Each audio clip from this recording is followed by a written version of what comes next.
Bore da. Hyfryd iawn eich gweld chi.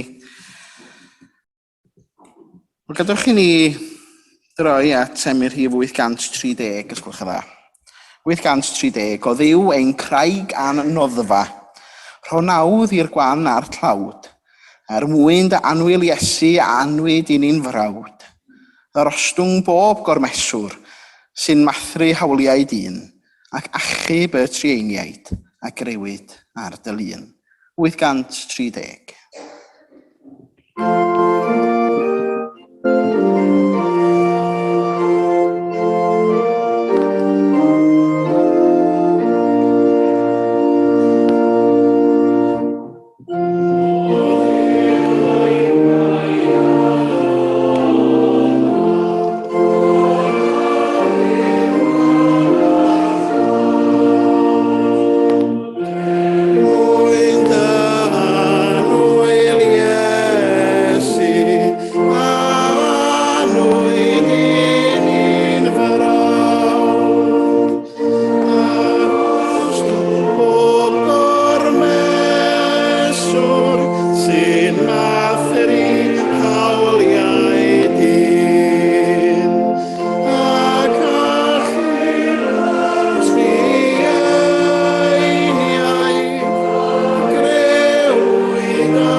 Byddai'r darlleniad allan o'r 20 bennod o lyc, adnodau 32 i 40. Meddai ef wrthynt, ewch a dywedwch, wy'n y lle anghywir. Meddaiwch i fi am funud.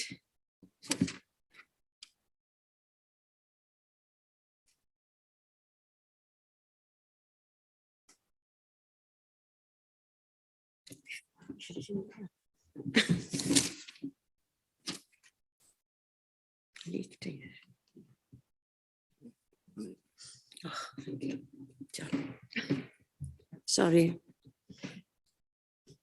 Peidiwch ag ofni fy mhraidd bychain, oherwydd gwelodd eich tad yn dda roi i'ch wir deyrnas. Gwerthwch eich eiddo, a rhowch ef yn elusen. Gwnewch eich i eich hunain bersau, nad ydyd yn treulio trysor dihysbryd yn y nefoedd, lle nad yw lleidir yn dod ar y cyfil, na gwyfyn yn difa. Oherwydd lle mae eich trysor, yno hefyd y bydd eich calon. Byddid eich gwisg wedi'i thorchu ac canhwyllau ynghyn. Byddwch wythau fel dynion yn disgwyl dychweliad ei meistr o'r briodas, i agor iddo cyn gynted a gydaw a chiro. Gwyn ei byd y gweision hynny a geir arddi hun gan ei meistr pan ddaw. Yn wir, rwy'n dweud wrthych y bydd ef yn tarchu ei wisg ac yn ei gosod wrth y bwrdd, ac yn dod ac yn gweini arnynt. Ac os daw ef ar hanner nos, neu yn yr oriau man, a'i cael felly gwyn ei byd. A gwybyddwch hyn, pe buas ei meistr tŷ yn gwybod pa bryd y byddai lleidir yn dod, ni fuasai wedi gadael iddo dorri mewn i'w dŷ. Chwythau hefyd, byddwch barod, oherwydd pryd na thybiwch y daw mab y dyn.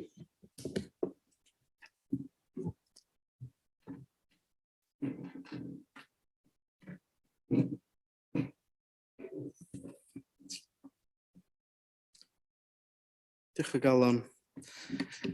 Gadwch chi ni droi at yr arglwydd mewn gweddi.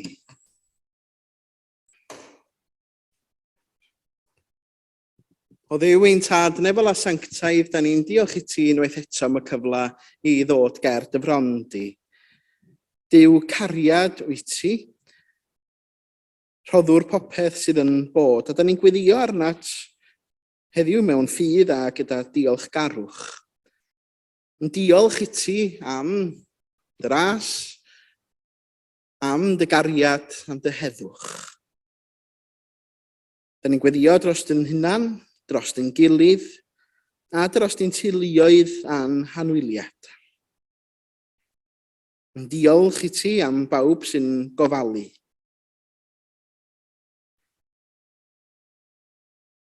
Ond hefyd arglwydero i ni ras i weld Crist mewn eraill, ac i garu eraill fel mae yntau yn caru ni. Ia, car dy gymydog fel ti dy hun, dyna oedd dyrchymyn di i ni arglwydd Iesu. Ac yn rhy aml rydyn ni'n gweld rhyfeloedd a gwrthdaro ym mhob man.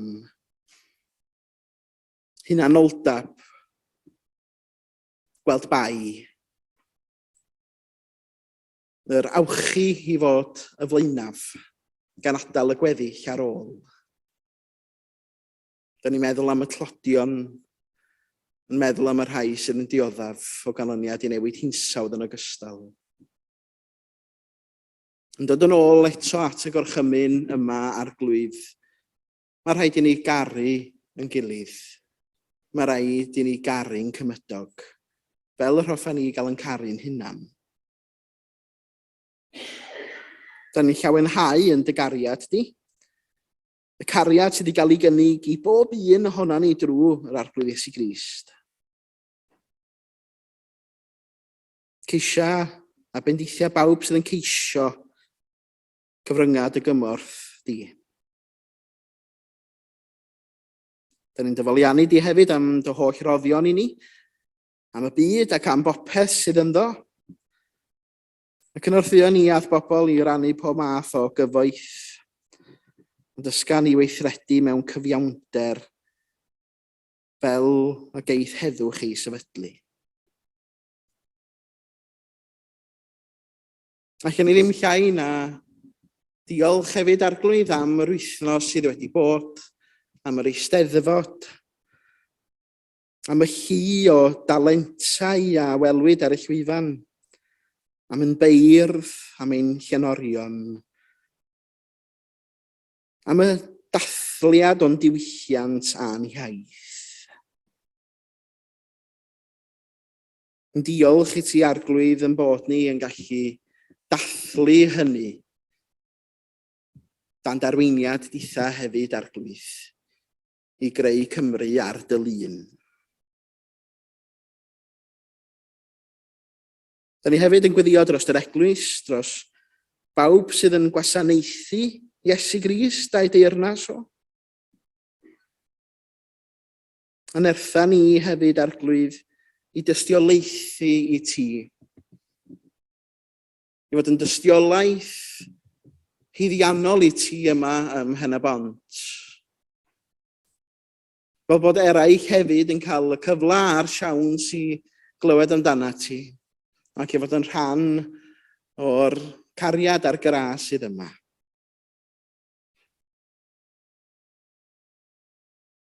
Rhoi ni felly galona llawn heilioni, fel y gallwn ni fyw mewn rhyddid, ac cadlewyrchu dogoniant di yn y byd. Yn dywelwn am ychydig funudau rwan arglwydd i gyflwyno'n gweddiau personol i ti, y gweddiau tawel hynny sydd ar yn meddyliau a'n calona. Da ni'n cyflwyno nhw i ti rwan.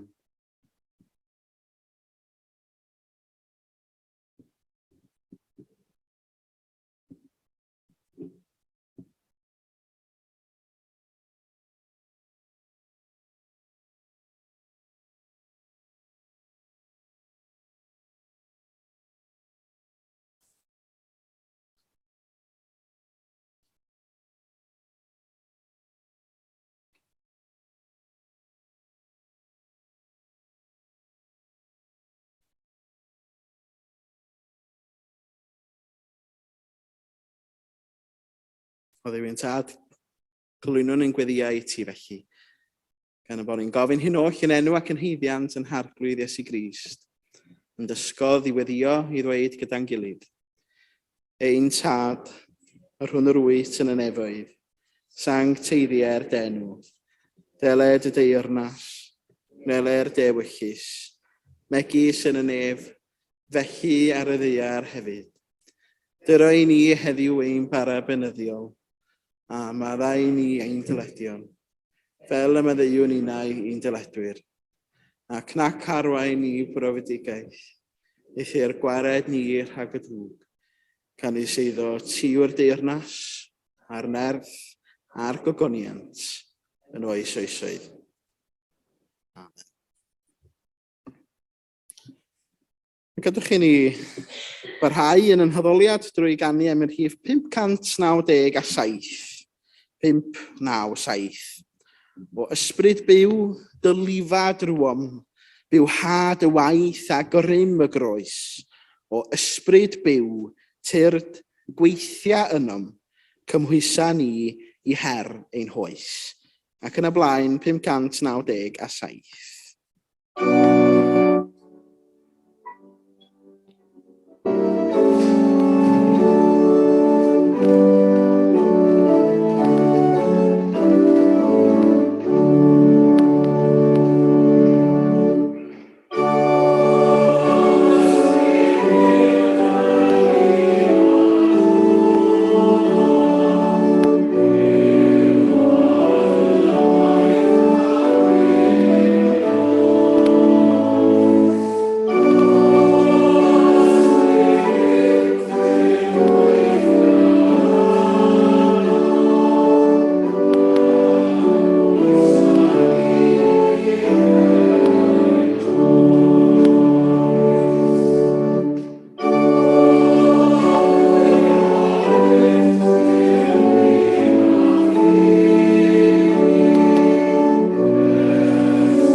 So, swn i'n gofyn i blant yn y chwaer,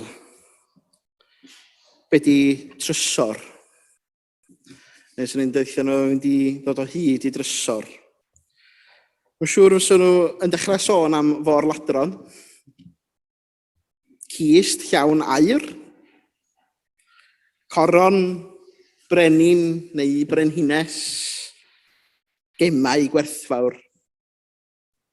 A os o'n i'n sôn am, o'n gofyn i chi be di trysor, efallai os ni'n deud rhai o'r hynna hefyd. Mae trysor i un person o bosib yn rhywbeth hollol wahanol i berson arall. Mae yna drysora cenedl. Pobl ydy hynny, fel arfer. A dwi'n siŵr eich chi ddod o hyd i'r hynna ar faes y Steddfod yn ystod yr wythnos sydd wedi bod.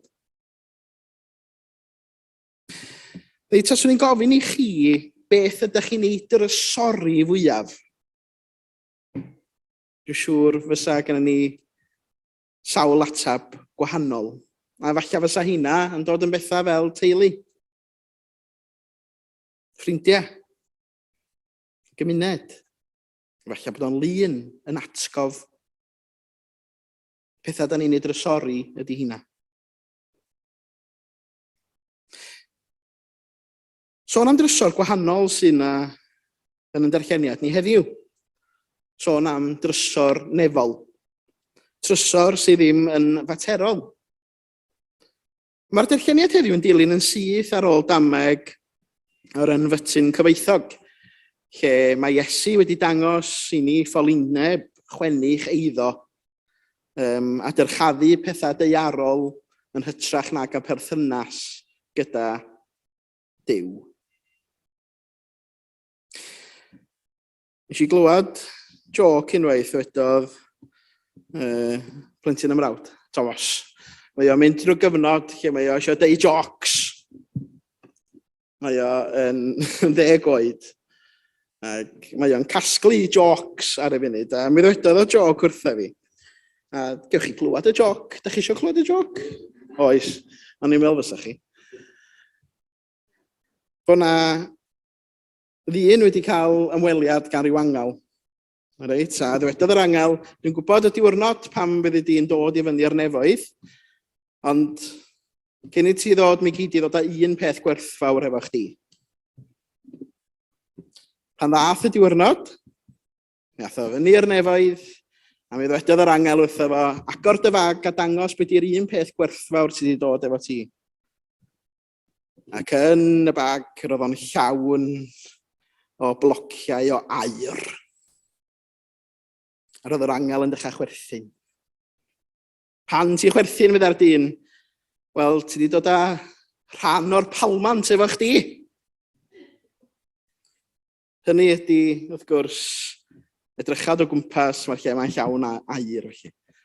Ond be sydd yn drysor i un person, sydd ddim yn drysor i bobl eraill hefyd. Ond mae yna 2 adnod a hoffwn i edrych arno fo y bore yma. A cyntaf ohonyn nhw ydy adnod 34. Ble bynnag ma dy drysor di, y bydd dy galon di. Mae hwnna yn fan hwnnw. Dwi'n cofio yr adnod yma bod tro ar adroddiad blynyddol un o'r eglwysi o'n i'n ymweld â nhw. Ac oherwydd fod yn adroddiad ariannol am hwnni. Ond mae'r byd rydyn ni'n byw ynddo fe heddiw yn rhoi cymaint o werth ar eiddo. Da ni'n gweld gyda'r farchnad 2 y ffordd mae hynna'n cynyddu. Pa fwyaf bethau sydd ganddo chi, mwyaf yw eich gwerth chi. Dyna sut mae'r byd yn gweld pethau ar hyn o bryd. Mae e fod i roi hwp i'ch statws cymdeithasol chi. Fel un o'r elitaidd sy'n cael breintiau arbennig o'i herwydd o. Ac mewn gwirionedd, yr hyn mae yn ei wneud hefyd ydy caethiwo yn hunan ynde. Mae yna ddywediad yn does, keep up with the Joneses. Da chi wedi clywed hwnna? Ia, keep up with the Joneses. Hynny ydy, ni all pobl fod yn fodlon ar yr hyn sydd ganddyn nhw, fod nhw angen mwy a mwy a mwy. Nid yw'n syndod Iesu ddeud ei bod yn anoddach i ddyn cyfoethog fynd i mewn i'r nefoedd nag i gamal fynd drwy lygad nodwydd. Mae'n edrych ar newyddion wythnos diwetha yma ac yn sôn am y dyn cyfoethoca yn y byd, Elon Musk ar y funud. Chi'n nabod o bosib neu'n clywed amdano fo beth bynnag? Os ydych chi'n ei nabod o, gadwch chi wybod. Ond pobl yn ei nabod o, wrth gwrs. Ac am camgyfrif bod o werth 275 biliwn o ddoleri. Bellach. Sydd yn swm syrdanol o gymharu a miliynau ar filiynau ar filiynau o bobl sydd o dan y linell dlodi. Mae yna bwyslais mawr gan gymorth Cristnogol wedi bod erioed ar y bobl hynny sydd o dan linell dlodi.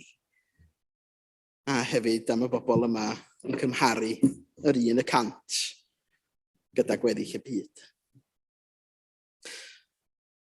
Yr hyn ydw i yn ei ofyn ydy pa drysor da ni'n ei geisio?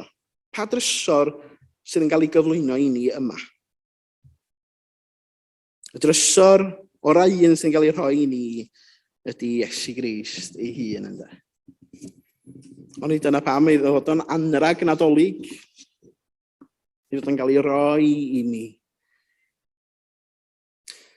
Mae bywydau pawb, dwi'n siŵr, wedi bod yn bywydau petawn i ond. Chdi clywed pobl yn dweud hynny? Petawn i ond. Dwi'n mynd i fynd trwy bob un o hein wan a gewch chi lenwi nhw.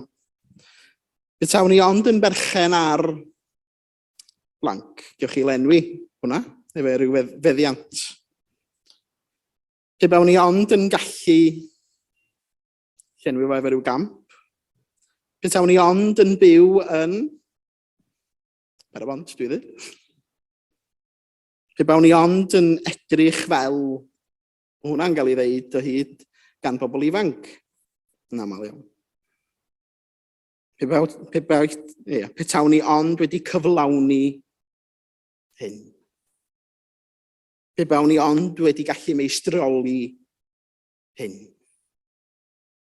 Chi'n gallu llenwi'r blanciau yna eich hunan dydych. A pe bawn ni ond yn gallu cael profiad o. Dyn ni'n gallu cael yn caeth iwan aml iawn wrth edrych ar fyd betawn ni ond wedi. Y trosor gorau un sydd i'w gael yw Iesu Grist ei hun, y trosor sydd yn llenwi'n calonna ni. A mae yna un emyn i mi sydd yn ateinio wrth i ni feddwl am Grist fel trysor. Chi'n gwybod pa emyn di honno? Chi ar y spot hwnnw. Williams. Iesu, rwy ti'n ddigon. Rwy ti'n llawer mwy na'r byd. Mwy trysorau sy'n dy enw na thrysorau'r Indiau i gyd. Oll yn gyfan ddaeth i'n meddiant gyda'n Duw. Hynny ydy'r holl bethau materol yma sydd cael ei gwthio arna ni. Yna, dyn ni'n cyfri dim mewn gwirionedd nac di. Y trysor mwyaf un a'r hyn sydd yn ddigon ydy Iesu Grist a'i foddion gras ac amobaith gogoniant.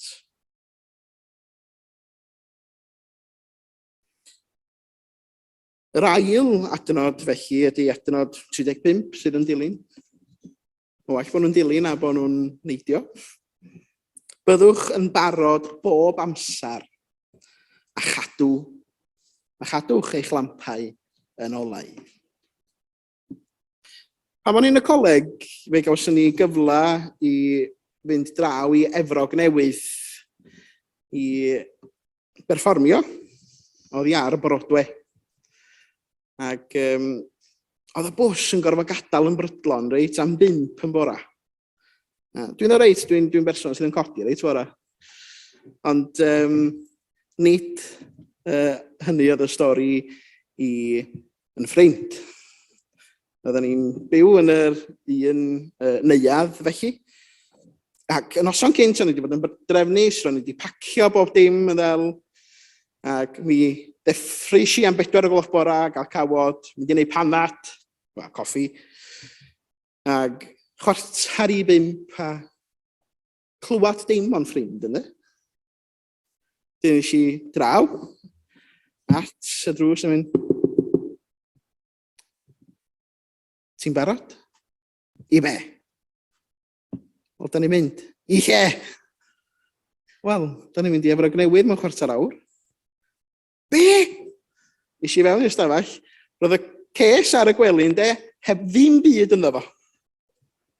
Right? A cwbl welis i, oedd yn ffrind yn taflu bwndal, o ddillad oddi ar llawr, mewn i'w ches, ac offa ni. Wel, allai ddeud bod yn ffrind wedi cyrraedd Efrog Newydd efo mond un esgid, heb yr un trwsus, heb lawn bod trwsus oedd i'w wisgo, a sawl peth arall ar goll hefyd.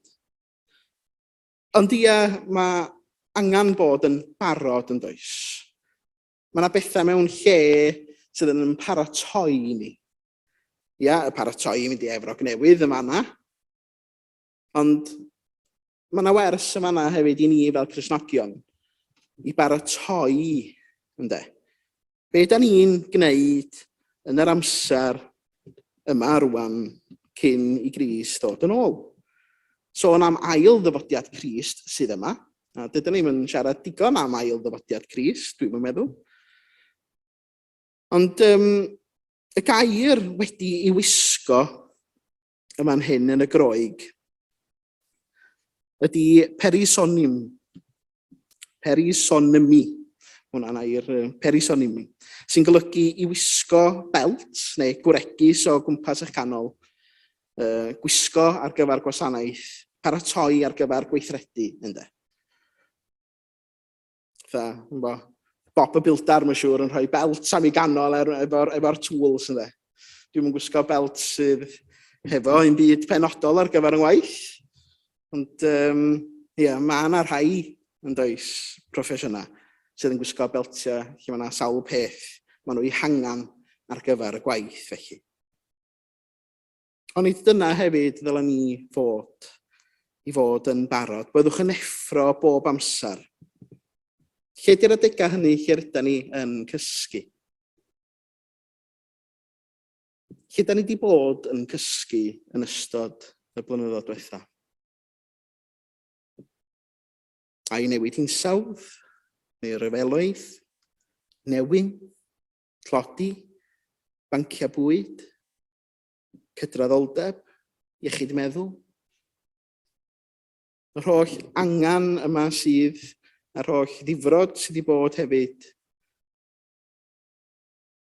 Ydy'r byd wedi bod yn cysgu yn ystod y cyfnod yna, fel bod ni wedi gorfod mynd i leidau ni bellach.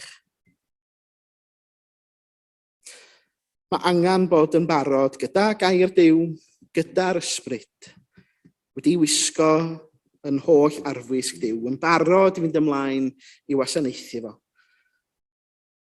Yn cael yn gwisgo ei harddwch a'n dilliedu gan ei allu. Ac yna wedyn yr ail ran o'r adnod, sef i gadw y lampau i losgi. Cadwch dan yr ysbryd glân yn llosgi'n llachar ynoch bob amser.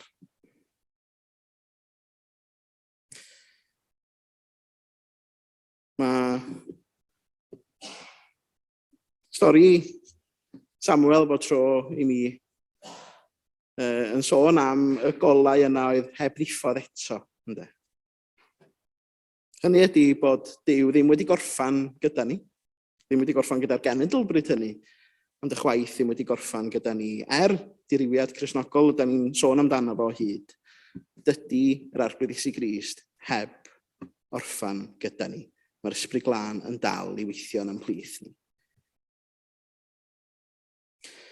Daliwch ati Ac mae rhaid i ni ddal ati i gael yn cyflewn, i fynd at y cyflenwr i gael olew ffres ar gyfer y lampau. A'r olew hynny y gawn ni gan yr arglwyddes i Grist. Be mae'n olygu gadw'r lampau i losgi heddiw? I fod yn ifydd i air Duw, disgyblaeth, gweddio, gwasanaethu, cenhadu, caru'r arglwydd a charu'n cymydog. Gorchymyn pwysicaf un i garu Duw ac i garu yn cymydog. Rho gymorth i ni ddarllen dy air yn iaith ein dydd a gwnawn ddoeth i'w ddeall a'i ddeall ef mewn ffydd. Cynherfed fflam dy ysbryd yn eidia lles gen hoes, llewyrched Cymru eto yng ngolau gwyn y groes. Er mwyn i enw. Amen. Wrth i ni nesau at ffwrdd cymyn gadwch i ni droi at emyr rhif 429 os gwelwch yn dda. 429. Addfwynaf frenin, dynol a dwyfol un, rhyfeddod nef ei hun, yn ddyn ac yn dduw, tragwyddol air y nef, creuwr yn gnawd i wef, yma'n plygu lawr a golchi ein traed. 429.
Tywysais ni o'r byd a'i ri, i'th dawel hedd waredwr ci, am fraint mor fawr o gael cyd gwrdd, a diolch down o gylch dy fwrdd.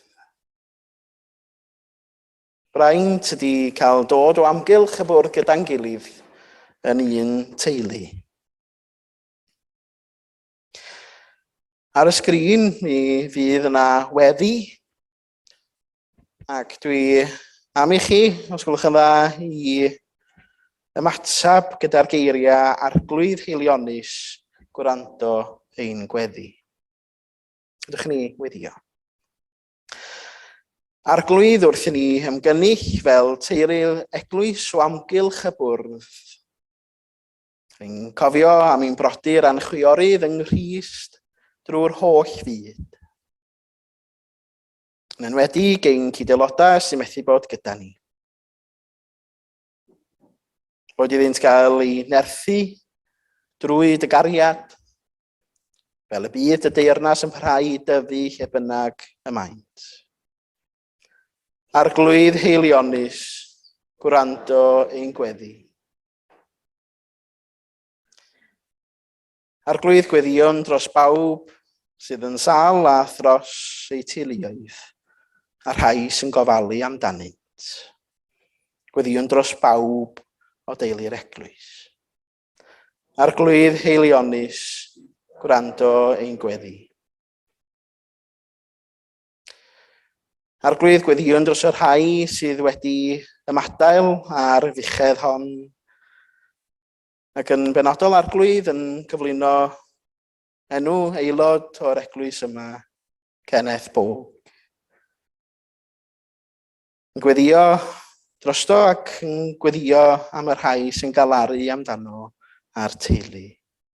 A nina oll hefyd yn yr eglwys. Arglwydd heilionus, gwrando ein gweddi. Arglwydd diolchwn i ti am gael bod yn rhan o deulu'r eglwys hon. Gweddiwn dros bawb sy'n cyfrannu tuag at dwf dy eglwys yn y gymuned hon.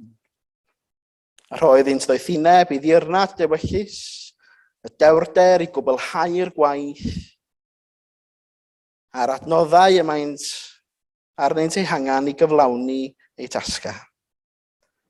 Derbyn i felly wrth i ni ddod at dy fwrdd. Arglwydd heilionus, gwrando ein gweddi. Amen. Y gadwch i ni wrando ar eiriau sefydlu'r swper fel mae'n cael ei osod gan yr apostol Paul. Oherwydd fe dderbyniais i oddi wrth yr arglwydd. Yr hyn hefyd adroddodais i chwi, i'r arglwydd Iesu yn os y brydychwyd ef gymeryd bara. Ac wedi iddo ddiolch fe'i torodd a dweud, hwn yw fy nghorff sydd erych mwyn chwi. Gwnewch hyn cof amdanaf. Yr un modd hefyd fe gymerodd y cwpan ar ôl swper, gan ddweud y cwpan hwn yw'r cyfamod newydd yn fy ngwaed i. Gwnewch hyn bob tro yr yfwch ef cof amdanaf. Oherwydd bob tro byddwch yn bwyta'r bara hwn ac yn yfed y cwpan hwn, yr ydych yn cyhoeddi marwolaeth yr arglwydd hyd nes y daw.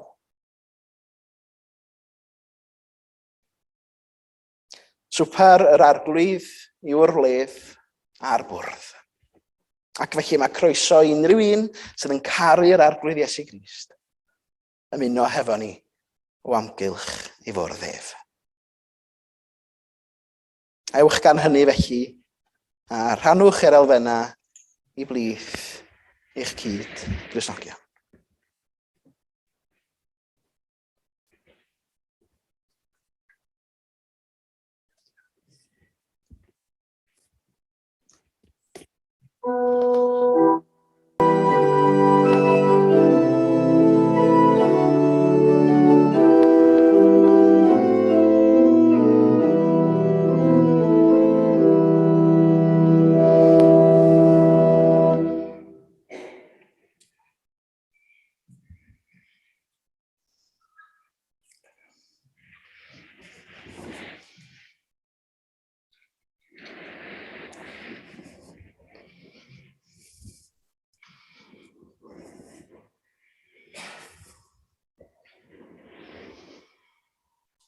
Nos y brydychwyd ef a gymerodd fara e fe a'i dorodd.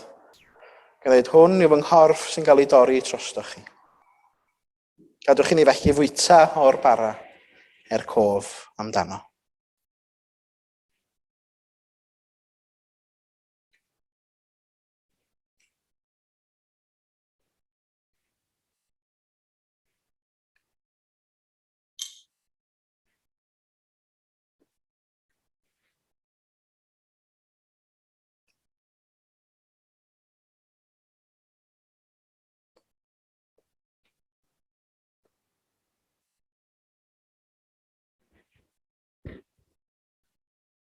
Y gwin a rannodd yr arglwydd Iesu yn arwydd o'r cyfamod newydd drwy ei waed. Gadwch i ni felly yfed o'r gwin cof amdano.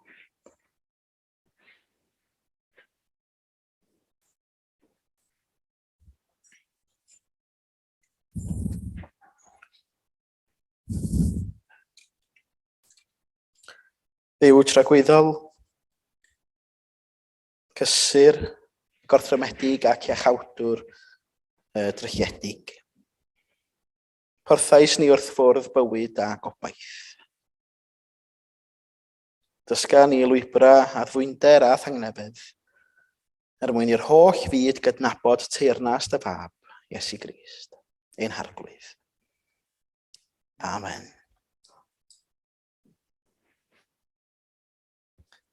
Gadwch i ni ganu yn hemyn olaf, sef emyr rhif 312 a mi ganwn ni ar ein heistedd 312 o nefol addfwyn oen sy'n llawer gwell na'r byd, a hioedd maith y nef yn rhedeg arno ei bryd. Dy ddawn a thras ath gariad drud, sy'n llanw'r nef yn llanw'r byd. Emyn 312.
A Duw, a chymdeithas yr ysbryd glân a fyddo gyda chwi oll. Amen.